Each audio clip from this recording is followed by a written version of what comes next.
When an entitled HOA member targets my joyful dog, I uncover a dark conspiracy that threatens to unravel our peaceful neighborhood. The oppressive morning sunlight stains my kitchen, magnifying the tension in my once peaceful life on Maplewood Lane. I can hear Max, my golden retriever, barking joyfully in the yard. His exuberant yips and playful growls echo through the house as he chases the fluttering butterflies, his golden coat glistening like the sun. It should be a delightful sound, but moments later, cold knuckles rap insistently on my front door, sending an icy chill down my spine. When I open the door, my heart sinks at the sight of Evelyn Rawlings, the overbearing HOA board member, whose very presence seems to suck the warmth from the air. With her sharp features carved by bitterness and an air of self-importance, she stands there with a clipboard in one hand and an expression that could curdle milk. I feel trapped in my own home, caught between my furry best friend and this entitled tyrant, and I brace myself for the onslaught that is undoubtedly coming my way. "Good morning, Miss Johnson," she says, her tone dripping with condescension. "I believe you are aware of the complaints regarding your dog. It seems Max's incessant barking has become quite a nuisance to the neighbors. You've received a formal notice from the association banning him for excessive noise." I stare at the letter in her outstretched hand, feeling my stomach knot tightly, as though I had swallowed a fistful of nails. Not only is my dog's spirit being crushed, but I feel my own freedom slipping away at the grasp of this bitter woman. As I take the letter, my fingers tremble. The paper feels like a weight of judgment, filled with arbitrary rules and suffocating regulations. This sentiment is absolutely ridiculous. Max is not a noisy beast, he's just a happy dog. I manage to protest, but the indignation in my voice only seems to amuse her. Evelyn crosses her arms, a smirk tugging at the corners of her mouth, effectively dismissing my pleas like toilet paper in the wind. "Do keep in mind, Miss Johnson, the HOA takes these matters very seriously. I've personally spoken to at least 5 households who can attest to Max's incessant barking," she replies, raising an eyebrow as if challenging me to name a single neighbor who had complained. I can't fathom why people would be so bothered by a dog enjoying itself in the sunlight, yet fear grips my chest as I think of my sweet Max being confounded by their exhaustive rules. "Evelyn, no one has complained to me directly. I've met everyone on the block and they love Max." I would expect a formal complaint to be substantiated by something more than an arbitrary ruling from the HOA. I am shouting now, my voice rising and piercing through the fog of disbelief surrounding me. The sunlight creeping through the door pours into the hallway like a flood, starkly contrasting with the shadows of bitterness surrounding her. I can feel Max's curious head peeking around the corner, sensing my distress. Evelyn leans forward slightly, eyes narrowing. "I recommend you keep Max inside until this matter is resolved, or we may have to escalate the consequences. Frequent violations could lead to finus or worse." Her voice rises an octave, a strident clarion call of authority that makes my skin crawl. My peaceful home now feels like a prison, each morning's warmth overshadowed by a bitter chill of compliance. I watch her walk away, smugly satisfied as she marches back to her sprawling estate of rules and regulations. I glance at Max, who cocks his head, bewildered by the exchange he couldn't understand. My heart breaks at the thought of stifling his spirit. "Okay, buddy, let's have a chat," I say as I kneel beside him. His big brown eyes search mine, trusting and innocent. I am determined to fight back against this travesty, against the tyrannical reach of an HOA that thinks it can dictate not only my property but my happiness. As the day drags on, my mind races, replaying the conversation with Evelyn like a haunting refrain.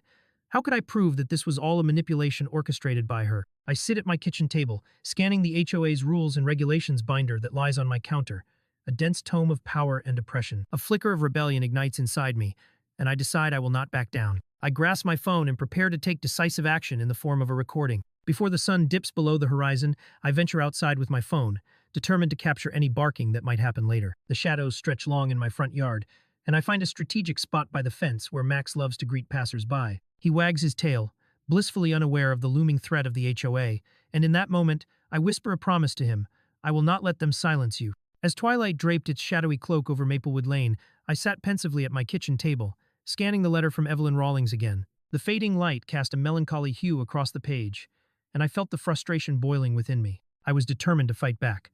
Resolutely, I snatched a blank sheet and began drafting an appeal to the HOA, outlining the lovable character of my beloved golden retriever, Max. I wrote about his gentle disposition, his playfulness, and how his happy barks were a sign of the joy in our home and not a nuisance. With each keystroke, I envisioned Max bounding around the yard, his tail wagging like a metronome to a cheerful tune of life. With the appeal taking shape, I meticulously gathered evidence, photographs of Max playing with the neighborhood children, and records of our shared family walks. Yet the ominous specter of Evelyn loomed large in my mind. All too keenly, I recognized that my steadfast notions of fairness would mean little to her.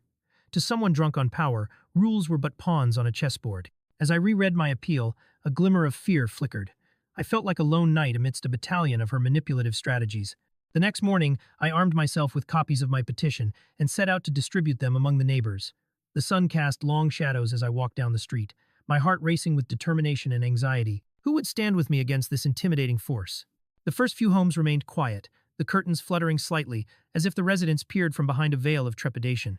Whispers of my endeavor floated through the air like reluctant confessions, and I sensed their fear of Evelyn's wrath hanging over them like clouds before a storm. As I approached Mrs. Lindgren's house, I caught snippets of conversation between her and Mr. Tompkins. My heart sank as I overheard them discussing how Evelyn had manipulated the neighborhood before, how she'd coerced unsuspecting homeowners into submission, with threats and accusations hovering over their heads like a guillotine. I felt a chill crawl up my spine, realizing that it wasn't just Max's fate on the line. It was our entire sense of community and camaraderie, twisted beneath Evelyn's iron grip. Those whispers held the potential for understanding, for revolution, but would they be enough to stamp out her reign? When I finally returned home that evening, the air was heavy with tension. I stepped into my living room, Max trotting dutifully at my side, and the turmoil of the day weighed heavily on my shoulders. I could feel the exhaustion wrapping around me like a dense fog, but I pushed onward. I had gathered enough resolve to try one more strategy. I'd cap potential barking moments with a supply of plastic-wrapped treats that I could deploy at a moment's notice.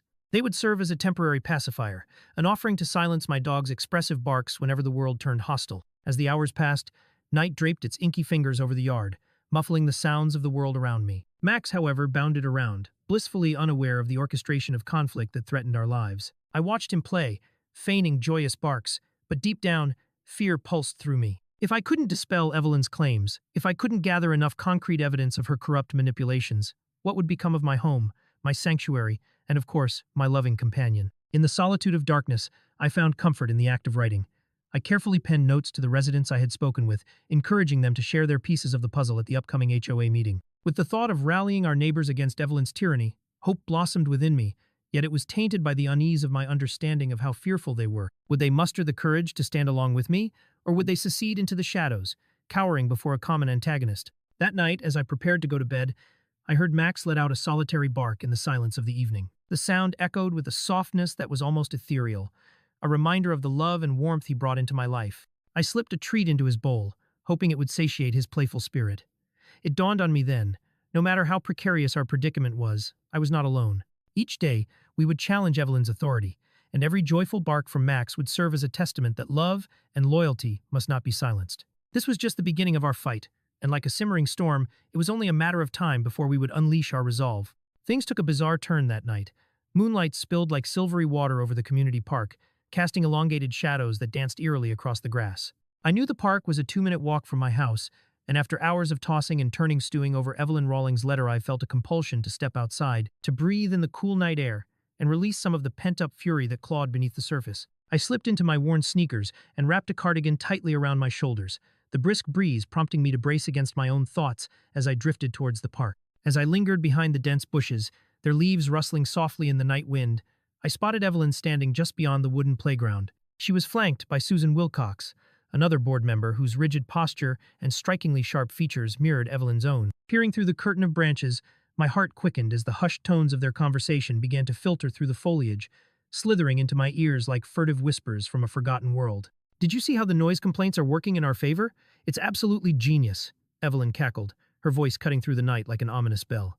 I could feel the anger rise within me, coiling tight in my chest as Susan responded, "Right? We need to keep up this facade.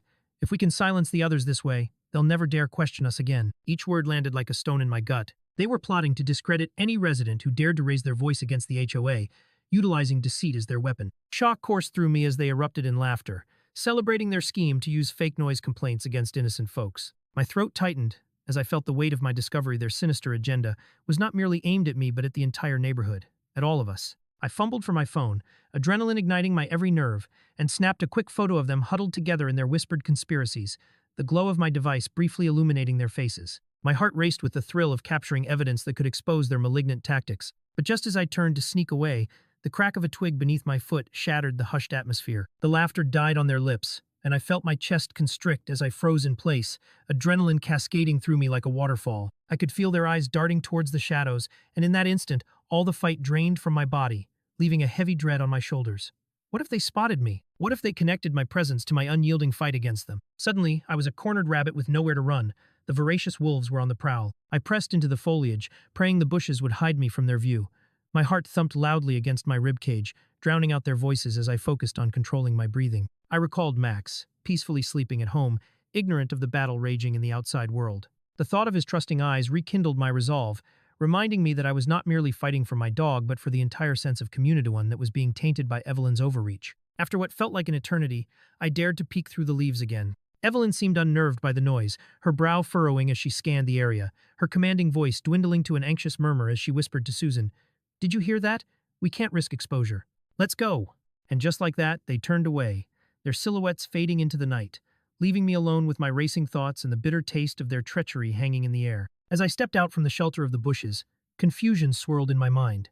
The evidence I had captured was both exhilarating and terrifying, now serving as a double-edged sword. Now armed with undeniable proof of Evelyn's schemes, I needed to decide how best to use it. The stakes had escalated far beyond Max's barking. This was about preserving our community and exposing her despotic grip. What if the other residents knew about this? What if I could rally them around this newfound knowledge?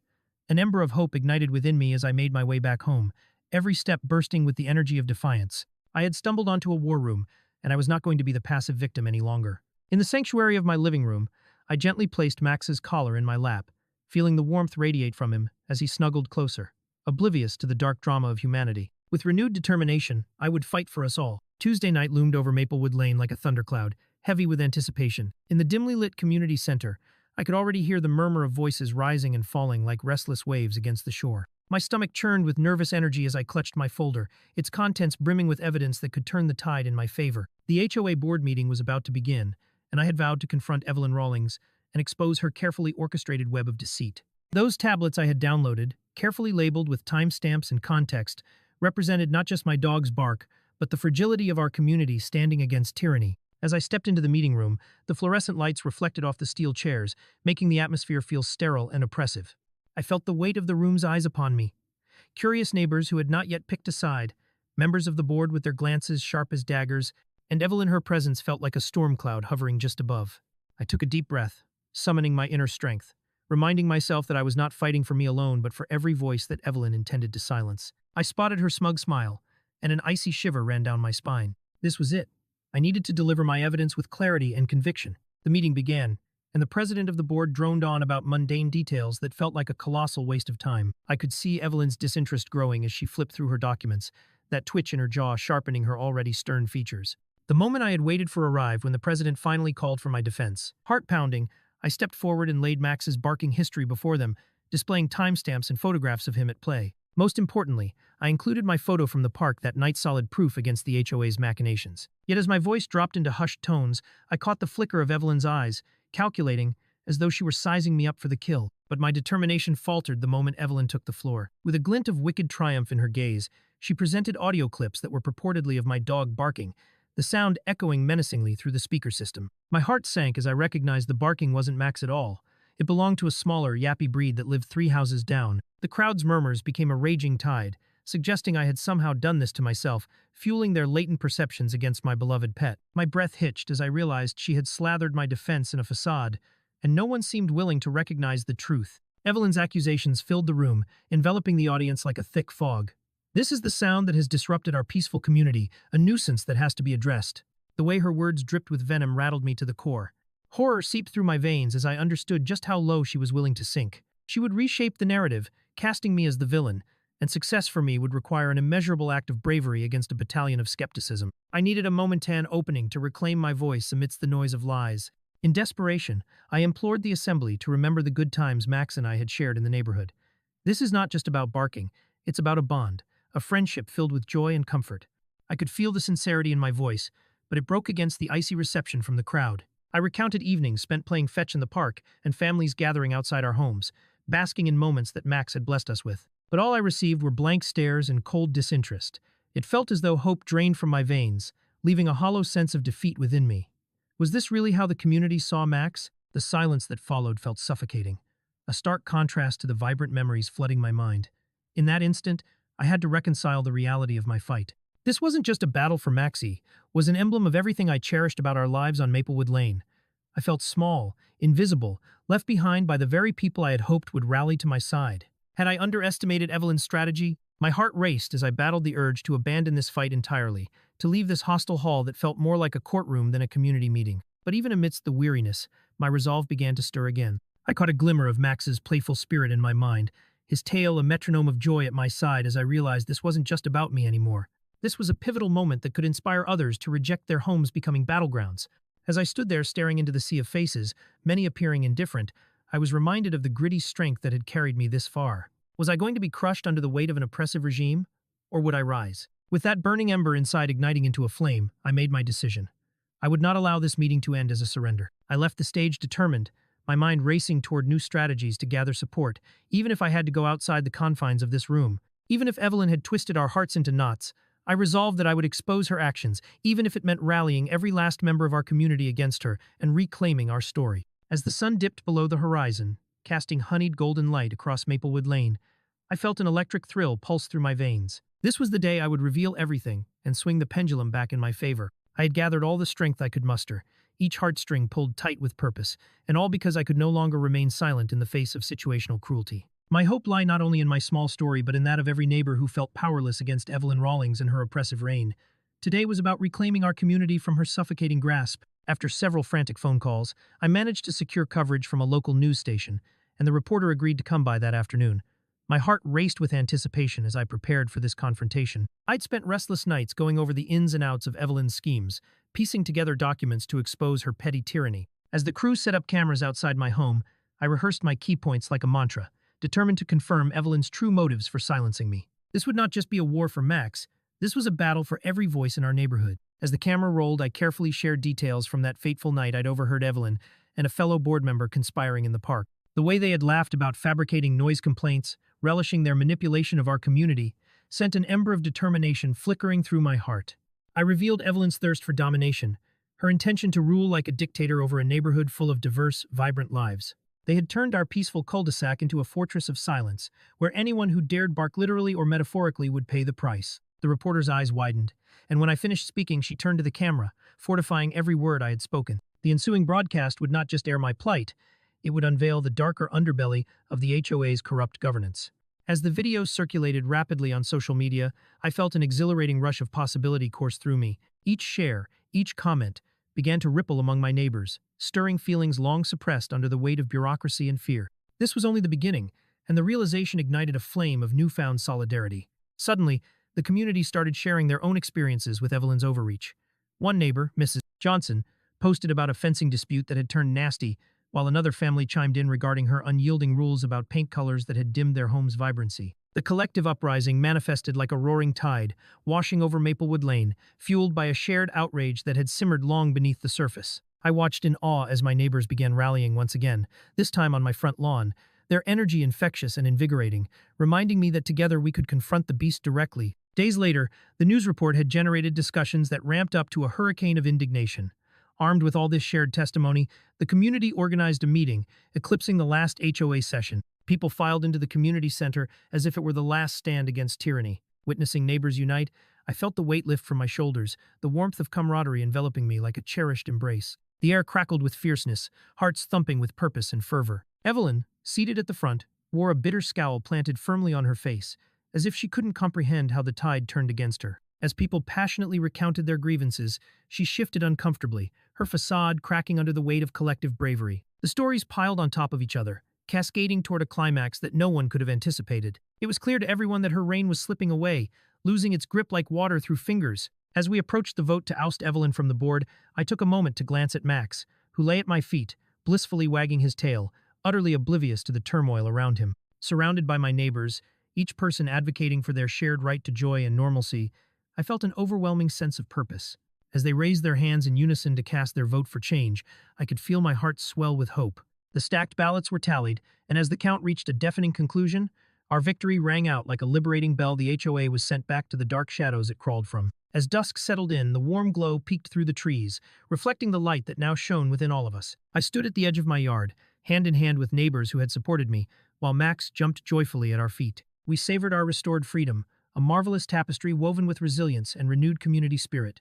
Through it all, I realized that there was nothing more powerful than a united neighborhood. With every wag of Max's tail, I felt a promise whispered through the evening breeze: our home would forever be a safe haven.